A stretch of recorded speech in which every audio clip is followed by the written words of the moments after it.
Happy birthday ಹೇಳು Shubhu happy birthday Shubhu ಡಬ್ಬುಗೆ happy ಬರ್ತಡೇನಾ. Hi guys, welcome back to my channel. So ಇವತ್ತಿನ vlog ಒಂದು day out with my family ಆಗಿರುತ್ತೆ. So ಅಪ್ಪನ ಬರ್ಡೇ ದಿವಸ ನಾವು ಆಚೆ ಹೋಗಿದ್ವಿ ಶಿವನ ಸಮುದ್ರಕ್ಕೆ. ಸೊ ಅದರದ್ದೊಂದು ಶಾರ್ಟ್ ಕ್ಲಿಪ್ಪಿಂಗು. ಸೊ ಹೋಗ್ತಾ ಏನಾದರೂ ಫ್ರೂಟ್ಸ್ ತೊಗೊಂಡು ಹೋಗೋಣ. ಸೊ ಒಂದು ವಾಟರ್ಮೆಲನ್ ತೊಗೊಂಡು ಹೋದ್ವಿ. ಯೂಶ್ವಲಿ ಮಗು ಇರೋದಕ್ಕೆ ಏನಾದರೂ ಬೇಕಾಗುತ್ತೆ ಅಂತ ಹೇಳಿ ಇಲ್ಲಿ ಮ್ಯೂಸಿಕ್ ಹಾಕಿದ್ವಿ. ಮ್ಯೂಸಿಕ್ ಜೊತೆ ವೀಡಿಯೋ ಹಾಕಿದ್ರೆ ಕಾಪಿರೈಟ್ ಆಗುತ್ತೆ. So that she was enjoying the music. So usually pacifier ಒಳಗೆ ನಿದ್ದೆ ಬಂದುಬಿಟ್ಟಿತ್ತು. ಇಟ್ ವಾಸ್ ಆಲ್ಮೋಸ್ಟ್ ನಾವು ಬಿಟ್ಟಾಗ ಒಂದು 11 o'clock ಆಗಿರುತ್ತೆ. ಸೊ ಏನು ಮಿಸ್ ಆದರೂ ಅವ್ರ ಶೆಡ್ಯೂಲ್ ಮಾತ್ರ ಮಿಸ್ ಆಗಬಾರ್ದಲ್ವ. ಯೂಶ್ವಲಿ ಅವ್ರು ಟೈಮ್ ಟು ಟೈಮ್ ಊಟ ತಿಂಡಿ ನಿದ್ದೆ ಕರೆಕ್ಟ್ ಆಗಿಬಿಟ್ರೆ ಅವ್ರು ಕ್ರ್ಯಾಂಕಿ ಆಗಲ್ಲ. ಸೊ ಆ್ಯಸ್ ಐ ನೋ, ಅದಕ್ಕೆ ಅವ್ರ ನಿದ್ದೆ ಟೈಮ್ನ ನಾವು ಡಿಸ್ಟರ್ಬ್ ಮಾಡ್ತಾಯಿದ್ವಿ. ಸೊ ಅದಕ್ಕೆ ಪ್ಯಾಸಿಫೈ ಕೊಟ್ಟು ಒಂದು ಸಾಂಗ್ ಹಾಕ್ಬಿಟ್ರೆ ಮಲಗಿಬಿಡ್ತಾಳೆ ಅವಳು. ಸೊ ಇಲ್ಲಿ ವಾಟರ್ಮೆಲನ್ನ ನಾವು ಪರ್ಚೇಸ್ ಮಾಡ್ತಾಯಿದ್ವಿ. ಸೊ ಇದು ನಾವು ಹೋಗಿದ್ದು in the month of June beginning, June first ವೀಕಲ್ಲಿ. ತುಂಬ ಲೇಟಾಗಿ ಪೋಸ್ಟ್ ಮಾಡ್ತಿದ್ದೀನಿ ಆ್ಯಸ್ ಯೂಶುವಲ್. ಸೊ ಆಯಿತು, ತೊಗೊಂಡ್ವಿ ವಾಟರ್ಮೆಲನ್ನೆಲ್ಲನೂ ಹೊರಟಿದ್ದೀವಿ. ಸೊ ದೇವಸ್ಥಾನಕ್ಕೆ ಹೋಗೋಣ ಅಂತ ಹೇಳಿ ಹೋಗಿದ್ದೀವಿ. ಅಪ್ಪನ ಬರ್ಡೇ ಕೂಡ ಆಗಿತ್ತು ಅವತ್ತು.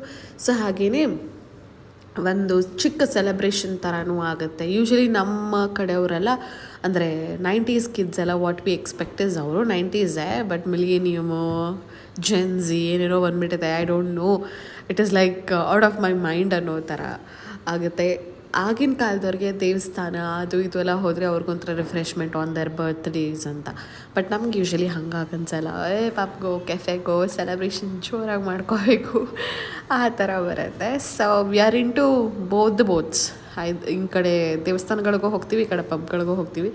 ಸೊ ಈ ನೆಕ್ಸ್ಟ್ ಬರೋ ಜನ್ರೇಷನೆಲ್ಲ ಯೂಶ್ವಲಿ ಟೆಂಪಲ್ಸ್ ಅಂದರೆ it is too far bro, let us do video call ಆ ಥರ ಬರ್ಬೋದೇನೋ. Things are getting changed.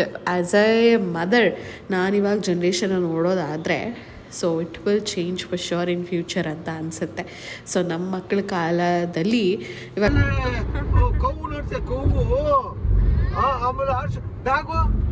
ನೋಡ್ತೀಯಾ ಬೇಕಾ ನಿಂಗೆ ಅದೆಲ್ಲ? ಅಯ್ಯೋ ನಮ್ಮ ಅಣ್ಣ ಇದ್ಬಿಟ್ಟಿದ್ರೆ ಇಷ್ಟೊತ್ತಿಗೆ ನಿಂಗೆಲ್ಲ ನೋಡ್ಸ್ಬಿಟ್ಟಿ ನಾನು ಹೇಳ್ದೆ ನೀನು ಅವನ ನೋ ಅನ್ಬಿಡ್ತೈತೆ. ನೋ ನಾವು ಹೋಗ್ತಿಲ್ಲ ಅಂತದೆ. ಏನೋ ಒಂದು ಜರ್ನಿ ಪೂರ್ತಿ ಅವಳನ್ನ ಎಂಗೇಜ್ಡ್ ಆಗಿಡೋದು, ನಮ್ಮಪ್ಪ ಅವಳ ಮಾತಾಡ್ಸ್ಕೊಂಡು ಬರೋದು. ನಮ್ಮಪ್ಪ ವಿಸಿಲ್ ಹೊಡಿದ್ರೆ ಅವಳು ಬಾಳಿಗೆ ಇಟ್ಕೊಂಡು ಅವಳು ವಿಸಿಲ್ ಹೊಡಿಯೋ ಥರ ಮಾಡ್ತಾಳೆ ನೋಡಿ.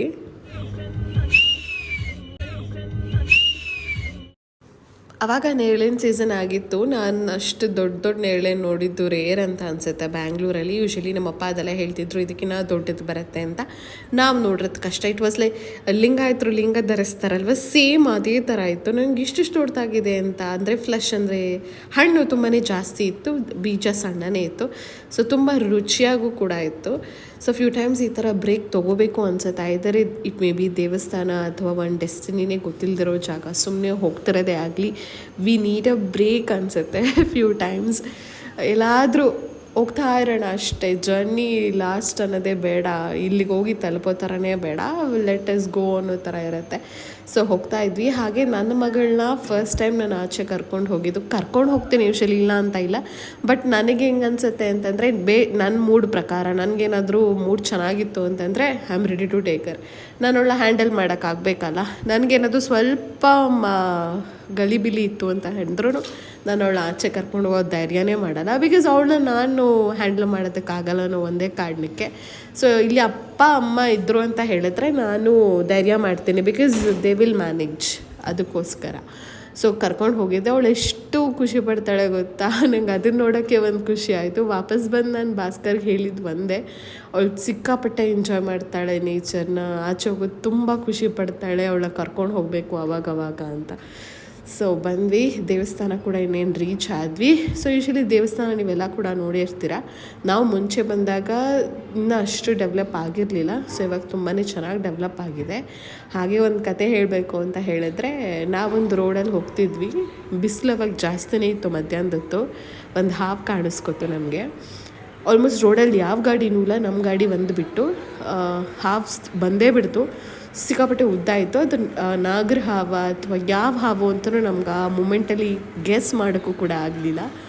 ಸೀದಾ ಬಂತು. ನಮ್ಮಪ್ಪ ಎಷ್ಟೇ ಗಾಡಿ ಕಂಟ್ರೋಲ್ ಮಾಡ್ಕೊಳಕ್ಕೆ ಹೋದ್ರೂ ಅದು ಗಾಡಿ ಕಂಟ್ರೋಲ್ ಆಗಲೇ ಇಲ್ಲ. ಬೈ ಚಾನ್ಸ್ ನಾವು ಹತ್ತಿಸ್ತಿದ್ವೇನೋ ಅಂತ ಅಂದ್ಕೊಂಡೆ. ಬಟ್ ನಾನು ಕಣ್ಣಲ್ಲಿ ನೋಡಿದ್ದು ಹಾವು ಹಿಂಗೆ ಎತ್ತಿತು, ಅಂದರೆ ಎಡೆ ಎತ್ತಿತು ಅನ್ನೋ ಥರ. ಅದು ಹಿಂದೆಗಡೆ ತಿರುಗ್ಕೋತು. ನಮ್ಮಮ್ಮ ನೋಡಿದ್ದಾರೆ ಈ ಕಡೆಯಿಂದ ಅದು ಪಾಸ್ ಆಯಿತು ಇನ್ನೊಂದು ಟಯರಿಂದ ಅಂತ. ಅಲ್ಲಿಂದ ನಮಗೆ ಆ ಟೆನ್ಷನ್ ಶುರು ಆಗಿದ್ದು ದೇವಸ್ಥಾನ ತಲುಪೋವರೆಗೂ ಅದೇ ಇತ್ತು. ಆಮೇಲೆ ಅದೇನು ಆಗಬೇಕು ಅಂತಿತ್ತು ಹಾಗೇ ಆಗುತ್ತೆ, ನೊಬಡಿ ಕ್ಯಾನ್ ಸ್ಟಾಪ್ ಅನ್ನೋ ಥರ ನಾವು ಅಲ್ಲಿಗೆ ಬಿಟ್ಟು ದರ್ಶನನ ಕಂಪ್ಲೀಟಾಗಿ ಮುಗಿಸ್ಕೊಂಡ್ವಿ. ಬಟ್ ನಮ್ಮಪ್ಪ ಅವಾಗ ತಾನೇ ನೆನೆಸ್ಕೋತಿದ್ರಂತೆ ಈ ಬಿಸಿಲಿಗೆಲ್ಲ ಅದು ಆಚೆ ಬರ್ತವೆ ಅಂತ. ನಾವು ಆ ದಾರೀಲಿ ಹೋಗೋದೇ ಇರಲಿಲ್ಲ, ಸುಮ್ಮನೆ ಆ ದಾರಿಗೆ ಹೊಟ್ಟೋಗ್ಬಿಟ್ವಿ. ಅಲ್ಲಿ ರೋಡ್ ಕ್ಲೋಸ್ ಆಗಿತ್ತು ಅಂತ ಮತ್ತೆ ತಿರುಗಿಸ್ಕೊಂಡು ಬೇರೆ ಬಂದ್ವಿ. ಸಿಕ್ಕಾಪಟ್ಟೆ ಉದ್ದ ಇತ್ತು. ನಾನು ಕೂಡ ಕಣ್ಣಲ್ಲಿ ನೋಡಿದೆ ಅದನ್ನ, ನಾನು ಮುಂದೆಗಡೆನೇ ಕೂತಿದ್ದೆ. ಸೊ ದರ್ಶನ ಎಲ್ಲ ಮುಗೀತು, ಅದನ್ನೇ ಹೇಳ್ತಾ ಇದ್ನಲ್ಲ. ಸೊ ಮುಗೀತು, ಹೀಗಿತ್ತು.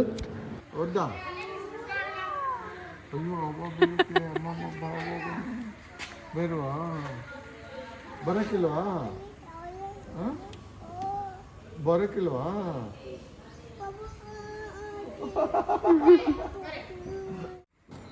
ಸೊ ಅಲ್ಲಿಂದ ಮುಗಿಸ್ಕೊಂಡು ಯೂಶಲಿ ಆದಿಶಕ್ತಿ ದೇವಸ್ಥಾನ, ಬ್ಲಫು ಅದೆಲ್ಲ ನೋಡಿಕೊಂಡು ಬರ್ತಿದ್ವಿ.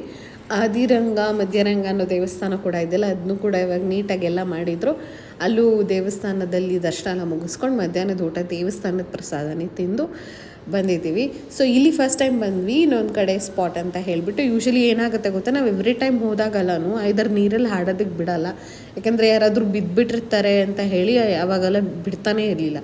ಸೊ ಇವಾಗ ಬೋಟಿಂಗ್ ಅಂತ ಹೇಳಿದ್ರು. ಸರಿ ಆಯಿತು, ನಮಗೂ ಎಕ್ಸೈಟ್ಮೆಂಟಲ್ಲಿ ನಾವು ಕೂಡ ಬೋಟಿಂಗ್ ಹೋದ್ವಿ. 500 ರುಪೀಸ್ ಏನೋ ತೊಗೊಂಡು, ಪರ್ ಹೆಡ್ 100 ರುಪೀಸ್ ಕೌಂಟ್ ಅಂತ ಮಗುಗೂ ಸೇರಿ ತೊಗೊಂಡ್ರು ಅವರು, ಅಥವಾ ಇಷ್ಟು ಜನ ಅಂತ ಹೇಳಿ ತೊಗೊಂಡ್ರು. ನಾವು ಇವಳು ಇದ್ದಾಳಲ್ಲ ಅನ್ನೋ ಒಂದು ಎಕ್ಸೈಟ್ಮೆಂಟ್ಗೆ ಅಷ್ಟೇ ಹೋಗಬೇಕು ಅಂತ ಅಂದ್ಕೊಂಡಿದ್ದು. ಇಲ್ಲಾಂದರೆ ತಪ್ಪದಲ್ಲೆಲ್ಲ ಹೋಗೋಕೆ ನಿಜ ಇವಾಗ ಆಗ್ತಿರೋ ಇನ್ಸಿಡೆಂಟ್ಸ್ ಎಲ್ಲ ನೋಡಿದ್ರೆ ಭಯನೇ ಆಗುತ್ತೆ, ಹೋಗಬೇಕಾ ಬೇಡವಾ ಅಂತ. ಬಟ್ ಅವಳು ಖುಷಿಗೋಸ್ಕರ ಹೋದ್ವಿ. ಅವ್ರು ಹೇಳಿದ್ರು ಜಾಕೆಟ್ಸ್ ಇದೆ ಹಾಕೊಳ್ಳಿ ಅಂತ, ನಾವು ಮಾತ್ರ ಜಾಕೆಟ್ಸ್ ಹಾಕ್ಕೊಂಡ್ವಿ. ಬಟ್ ಮಗುಗಿರಲಿಲ್ಲ, ಅವಳನ್ನ ಗಟ್ಟಿಗೆ ಇಟ್ಕೊಂಡು ಕೂತ್ಕೋಬೇಕು. ಬಟ್ ಸೇಫ್ಟಿ ಮೆಷರ್ಸ್ ಹೇಳ್ತೀನಿ, ದಯವಿಟ್ಟು ಸೇಫ್ಟಿ ಮೆಷರ್ಸಲ್ಲೇ ಹೋಗಿ ಇದೆಲ್ಲ ಹಾಕ್ಕೊಂಡೇ ಹೋಗಿ, ಜಾಕೆಟ್ಸ್ನ ಹಾಕ್ಕೊಂಡೇ ಹೋಗಿ. ತಿಕ್ಕೋಬೇಕು ಹಾಕಣ್ಣ ಅಂತ.